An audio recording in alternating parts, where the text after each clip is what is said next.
let's go ahead and move on to something a little bit happier. So now we've covered kind of the Republicans are up to all kinds of weird stuff. Trump's in trial for criminal acts of trying to subvert an election, falsifying business records. We're getting into all the women he's paid off. Skipping over the 20 plus, almost 30 women that have accused him of sexual assault. All the craziness with the Republicans, not really doing anything. Nothing's going on with them. What's going on with Biden, man? He's running for an election too. What's Biden doing? What's he up to? I don't know. Let's jump in and find out. What's Biden doing this week? Welcome back to America Decides. In 2018, then President Donald Trump promised a massive Foxconn flat screen TV factory in Wisconsin would be the 8th wonder of the world. Well, that never happened. Fast forward, and tomorrow, President Joe Biden will be in the state to highlight Microsoft's plan to expand a data center complex there. Let's bring in our Aaron Navarro, who is covering the president's campaign. Aaron, it's great to see you. So President Biden is not only going to the state where Trump touted his project, he's going to the exact same event site, which feels like a little bit of trolling. So what message do you think the president has tomorrow for voters? Hi, Weijia. Well, this is the contrast the White House and more particularly the Biden campaign wants to make with Trump, that President Biden is actually getting some of these infrastructure jobs done while President Trump did not. And as you mentioned, they are building, expanding a data operations center for Microsoft in Racine County. This is what the president is going to be highlighting tomorrow. And parts of it will be built on parts of the land that was actually allocated and meant for the Foxconn project back in 2017. But all of this is coming as polls show that voters in these crucial... Okay, so Biden's out there campaigning, creating jobs, expanding businesses. So let me tell you this story. So the Foxconn thing, Trump, it was one of the few big things he did as president, and it turned out to be a big nothing burger. So Foxconn in Racine, Wisconsin, they decided, okay, and Wisconsin's a swing state, so kind of a big deal for politicians.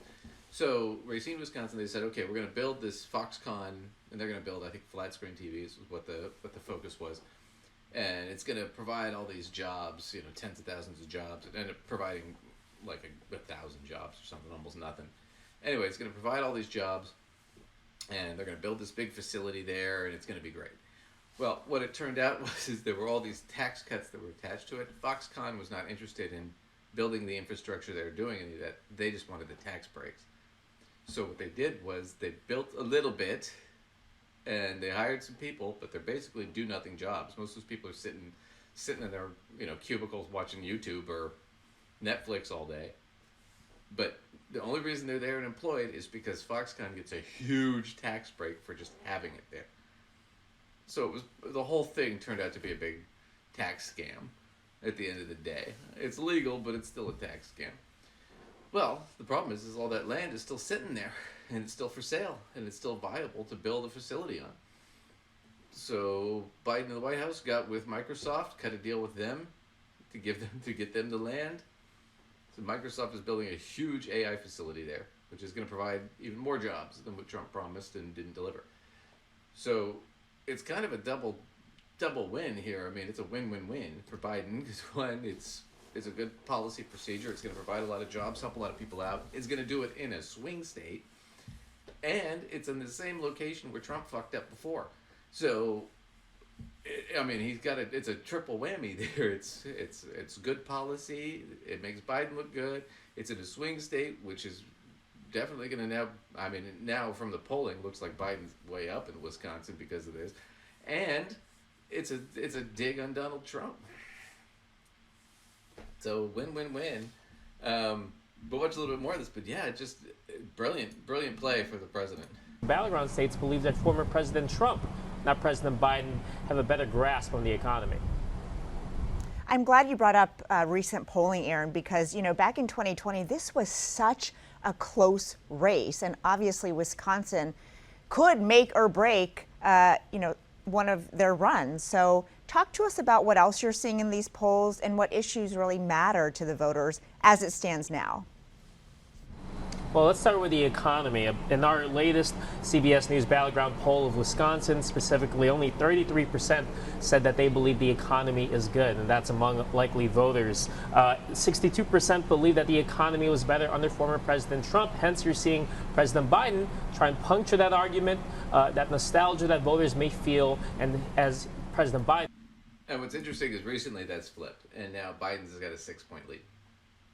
Shortly after this deal was done. This is right before the deal was done.